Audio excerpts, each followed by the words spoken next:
G'day ladies and gents, and welcome back to DCS World with Mags, and welcome aboard the AV-8B Harrier II. The AV-8B is of course RAZBAM's latest module for DCS. It's not released yet, it is due for release very soon. However, I've been lucky enough to get limited access to basically an internal working build of the Harrier II. Take a bit of a look at and make some videos for you guys. So first things first, I want to say and make this very clear to begin with, for those watching this to look at the startup routine for the Harrier, don't use this video as a tutorial. I have a limited amount of documentation on the Harrier available on this end, and that is the master caution. Alright, that's fixed. I've used a combination of that limited documentation and the age-old technique of learning new DCS modules, and that is the technique of punching random buttons in the cockpit that looked like they should do something until something actually happened to work out how to get this thing started. So I very much doubt this is a correct sequence for starting up the Harrier, but it works at this time. Now, as I said, this is an internal development build. There are a few bugs, there's a few things that don't seem to work, mostly minor stuff. I haven't encountered anything major at this time. Things like, for some strange reason, unless I'm missing something very obvious with the aircraft, none of the external lights will come on short of the taxi light. You know, not something that's really going to interfere with flight operations, but it's just something that I've noted. But that is why this is an internal build and why the Harrier is not released at this time. So anyways, what are we going to do today? Well, for the most part, I've been spending my time trying to learn how to fly the Harrier, because it's got some interesting quirks. So this particular flight, we're not going to be doing any combat. I do have some aircraft spawned in a little bit north of this location. I've got some Apaches and some Abrams on the ground that we are going to do a fly past. And then we're going to head over to Vegas, do a bit of a slow pass down the main street, and we're going to land at Nellis Air Force Base. And for the most part, this is just going to be a little bit of a beauty video. Should I do this right, there should be some really nice external shots cut in here for you to admire the look of the aircraft. Now, radio is set. Flaps are set. The oxygen system is on. Handbrake release. The throttle on the Harrier will not move forward unless you release the handbrake first. And we'll set the nav system onto nav. I'm not entirely sure how the navigation system works at this point. It's one of the areas that I've got to look over next. Navigation and weapons are my next things to learn, but at this point I've only had access to the module for probably less than 5 hours worth of flight time, so I'm still working out systems. And yeah, that's the one I'm after. Heading indicator with an airspeed indicator in the center. Alright, so let's rotate the nozzles through. 45 down. I actually should have had them at 45 for engine start. Apparently in real life, actually starting the aircraft with the nozzles in the full upright position can potentially do damage to the elevators. And actually we're going to bring it to 90 degrees down so we can do a VTOL takeoff. Alright, so for those wondering, the panel up here in the top right hand corner is how you tell the angle that your nozzles are on.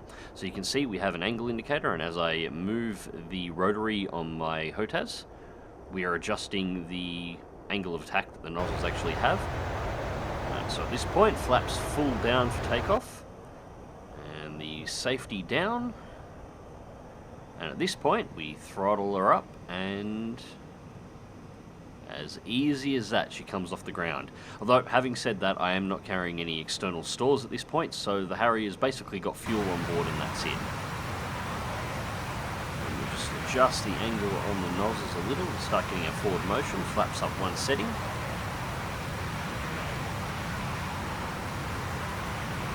Just watch the airspeed, slowly bring the nozzles up, and then we will retract the flaps fully. There we go.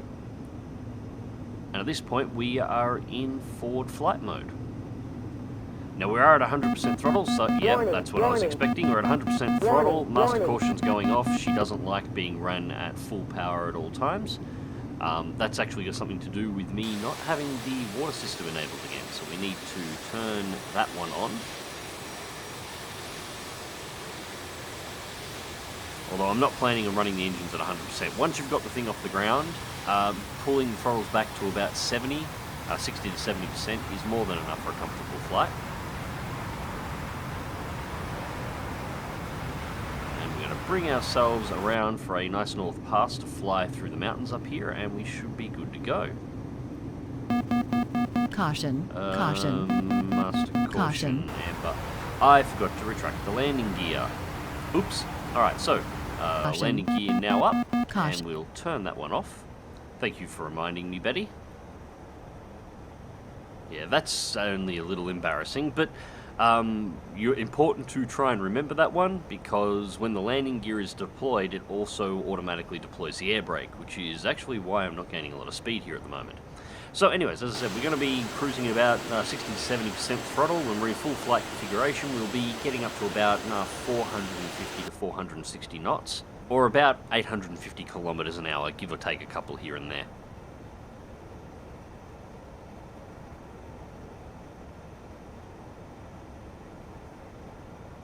Currently at 113 knots and accelerating, 117, 18. So the plan is here, what we're going to do is head a little bit to our left over these mountains. We should be able to rise up over the second mountain here into a dip, and if I've managed to set all this up correctly, there should be some Abrams on the downslope on the hill for us to buzz. And a little bit further up from there, there should be a flight of Apaches that are currently just doing maneuvers over one of the ranges. So we'll be able to buzz through them, and what I'm going to try and do is slow the Harrier down as much as I can, still keeping it in mostly a forward flight mode, but try and drop down to almost the same speed they're maneuvering at, buzz between them, and then fold the aircraft back up into forward flight mode and head for Las Vegas. So for those of you wondering about the combat capabilities of the Harrier, I haven't actually tested any of those yet, as I mentioned at the start of this. At this point, I've only been spending time on learning to fly the aircraft, getting used to the manual control of the nozzles for the aircraft, the flap settings, making sure the systems operated as they should, so I can switch between VTOL mode into flight mode, and practicing landings. Landing this thing is a bit odd, because all the landing gear is centralized and the landing struts on the wings are actually not designed to take a landing impact. Putting it down is kind of like trying to land a motorcycle. It's not as easy as you would think. Now, somewhere down this hill, I think we may have come over the wrong hill because I'm not seeing any Abrams on the ground. But we're not far away from where the Apaches are. So I suppose at this point we should actually talk about how the aircraft flies. Well, it flies, put simply, beautifully. It doesn't really matter whether or not, unless you're at an extremely slow speed, almost in a hover, the aircraft is incredibly stable, it's very responsive, it's very precise, it doesn't drift. I can take my hand off the stick right now, and the aircraft sits mostly where I left it. It doesn't really deviate at all. And that looks like the Apache is just up ahead, so get ready to pop the air brakes for a start and start slowing ourselves down for the transition into a VTOL mode. And that's the air brakes deployed, nozzles to 45 degrees. I'll wait till we lose a little bit more speed before I put the flaps to setting 1. Setting 1, we'll get a little bit of extra lift out of it, but it'll be fairly controlled. If you go full flaps down, this thing tries to leap off the ground, and the flaps act almost like an air brake.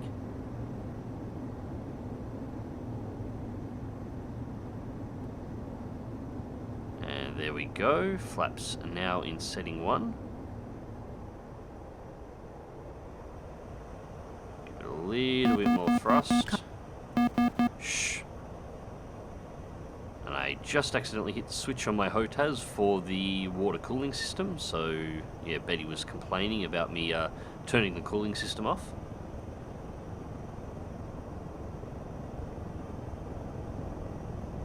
And a little bit more thrust and flaps to full down. And we are at 143 knots and decelerating, so about 260 odd kilometers per hour. Still going a little faster than the Apaches, but good enough for a nice pass. And just carefully controlling my thrust here a little bit. The trick with flying the Harrier is knowing when the wings are actually giving you lift and when you're riding entirely on the engines and finding that balancing point. And at this point we're getting a little bit too slow, so I'm going to take the flaps up a setting and we're going to throttle up and get some more airspeed.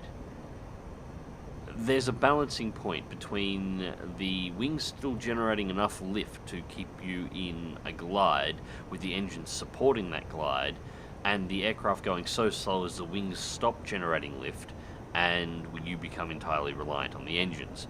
When you're on the engines doing a proper VTOL pass, it is much more difficult to fly. So long as you're generating lift, the aircraft is quite stable. Finding that point is a bit of a learning experience. You got to carefully control where you want the nozzles, the angle of the nozzles, the amount of thrust you're generating, how much flap you have, in order to balance the aircraft, in order to keep it nice and at level flight at an incredibly slow speed without falling out of the sky, essentially. So we have nozzles full up, flaps full up, and we are throttled up. It is time for us to peel out over the mountains here and head towards Las Vegas. We're going to do another slow pass there. I think we're going to fly down, we'll fly down to the international airport end of Las Vegas. We'll go up the main street towards Trump Tower, swing it around there, and that way we're already lined up for Nellis to go in for landing. So, since we've got a little bit of time before we get to Las Vegas, let's talk a little bit about the AV-8B. So, the AV-8B is part of the second generation of Harriers. The first generation was developed by Hawker in the late 1960s, while the B model started development in the early to mid 1970s as a joint venture between McDonnell Douglas and British Aerospace. Now, this may seem like a comparatively small period of time between the introduction of the first A models and the start of the development for its replacement. However, at the time the US Marine Corps had expressed a lot of interest in the platform. However, its capabilities were not quite good enough for what they were looking for. McDonnell Douglas's primary interest in the Harrier platform was to increase the performance of the aircraft to meet the requirements of the Marine Corps. The first version of the AV-8B had its first flight at the end of 1981 and passed most of its test, although it still needed some work, and was eventually introduced into the United States Marine Corps in 1985. While most certainly an older aircraft, its unique capabilities kept it in service for an extended period of time and resulted in multiple upgrades as time went on. The next one of those upgrades was the Night Attack variant of the Harrier II. The first flight of the Night Attack variant took place in mid-1987, with the first units of the type reaching US Marine Corps squadrons in late 1989 and deployment continuing into the early 90s. While this early version of the Harrier II is the version RAZBAM's module is based on, it's not quite the same. As I just mentioned, the aircraft was constantly receiving updates due to its unique capabilities, and it continued to receive upgrades and overhauls all the way into the early 2000s. This module is based on the current, and with the introduction of the F-35B, likely the last upgrade to the Harrier II platform. Essentially what we have here is the definitive version of the aircraft. This is the last and best version of the Harrier II that is likely to exist.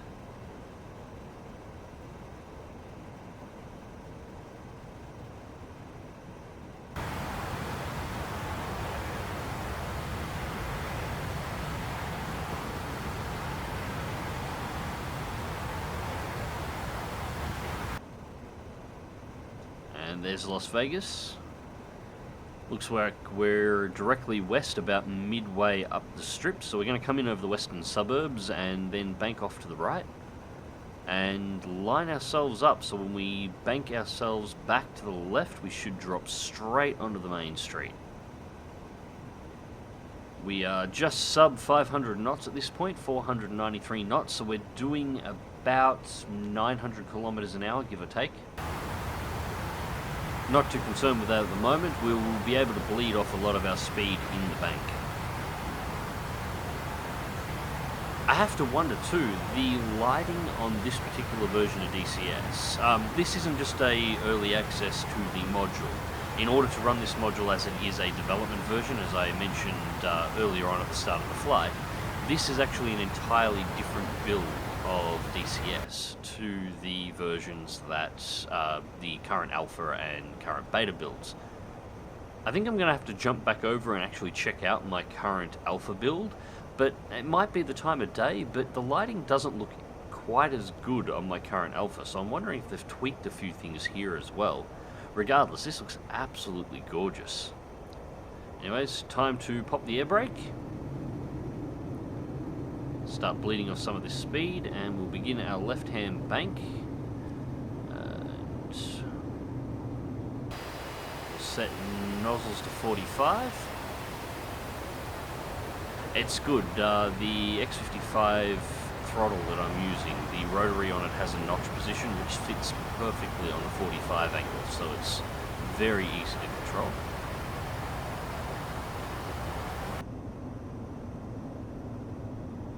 And we need to slow down a little more. We're down to just about on 200 knots at this point, and just under now, so sub 360, 350 kilometers an hour, and still slowing down. Flaps are down one as well to give us a little bit more lift in order to maintain height as we decelerate. And we're still a little too high here for what I was liking. I was going to get a little bit lower to the ground. It's an interesting trick to learn how to control. If the aircraft gains too much vertical descent speed, it won't actually have enough thrust to be able to stop itself before it hits the ground. So we're going to drop the flaps down to full down now, and we can see with the increased lift, the aircraft is already lifting itself up. Let's back off on the throttles to start descending again. And these flaps fully down, as I mentioned before, act like a massive set of air brakes. Current airspeed is 106 knots and falling. I want to try and get it below 100. It's 101, 99, 98, 97, 96. And we'll give it a little bit of thrust here so I don't descend into the car park at Trump Tower. So 96 knots, that's about 175 to 180 kilometers an hour, give or take a few here and there, while still essentially being capable of level flight in something like a Harrier. Obviously I probably wouldn't be able to pull this off with the full ordnance load. The weight would be too much. I need a lot more thrust, but it's still pretty cool to be able to do.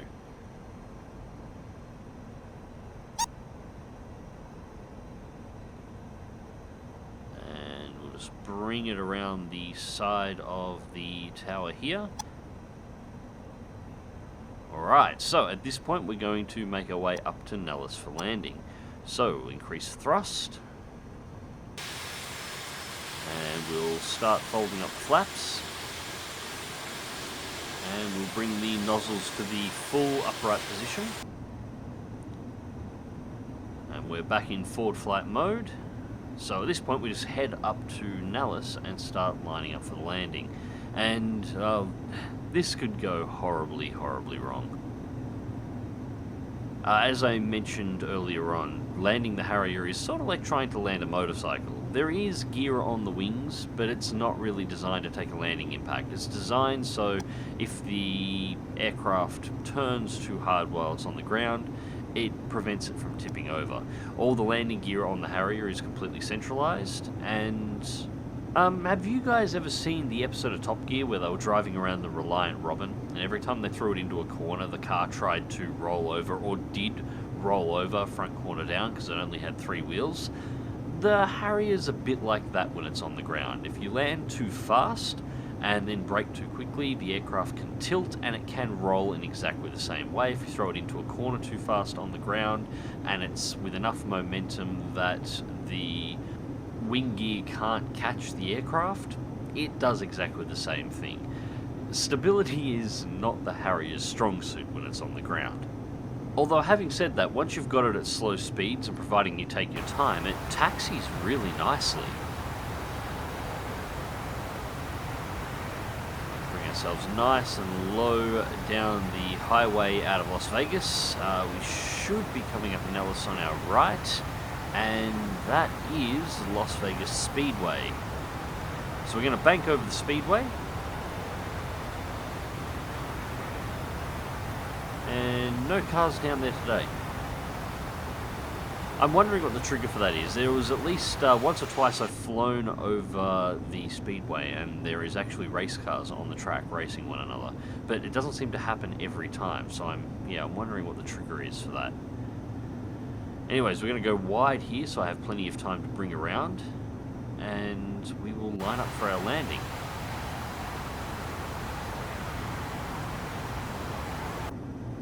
I'm absolutely going to mess this up.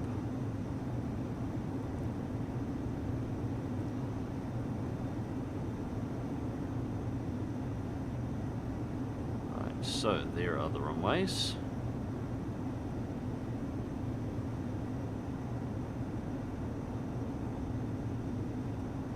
Air brakes have already been deployed. I'm starting to bleed speed now.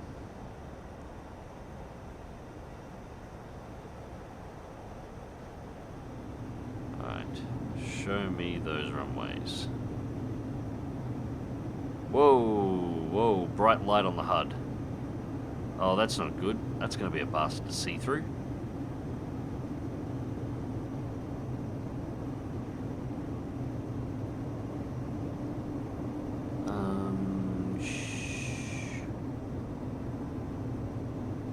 And I can see the runway lights. Picked a good time of day for it. The lights are helping. That's better. Got a bit of shadow now so I can actually see. Now we're lined up reasonably good. Probably a little bit too far right. Down to 45, flaps are in position 1. We're down to about 40% on the throttle at this point. We're drifting a little left now, so we've got to just, come on, get over. It's obviously, the vertical stabilizer and the rudder. Once you start dropping speeds down to a certain point, the aircraft loses a lot of its rudder authority. This is looking better. Back down to, it's 85, 81. We're dropping a little fast, a little bit more thrust. And touchdown at 70 knots.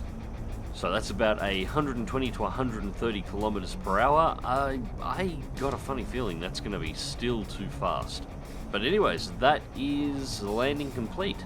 So, at this point, I'm going to bring this one to a close. Hope you enjoyed the tour around. The next video in the Harrier, I obviously will have had time to play around with the weapon systems, and we will take a bit of time to go and blow something up. I will see what I can organise. Might even do it on the Normandy map next. Anyways, ladies and gents, hope you enjoyed the video, and thank you very much for watching. If you'd like to help support the channel, please check out my Patreon in the video description down below. Remember, I do streams on Twitch. I actually streamed the Harrier last night, some of my first flights in it, as I was prepping myself for this very video. And as always, ladies and gentlemen, fly safe, and I will catch you next time.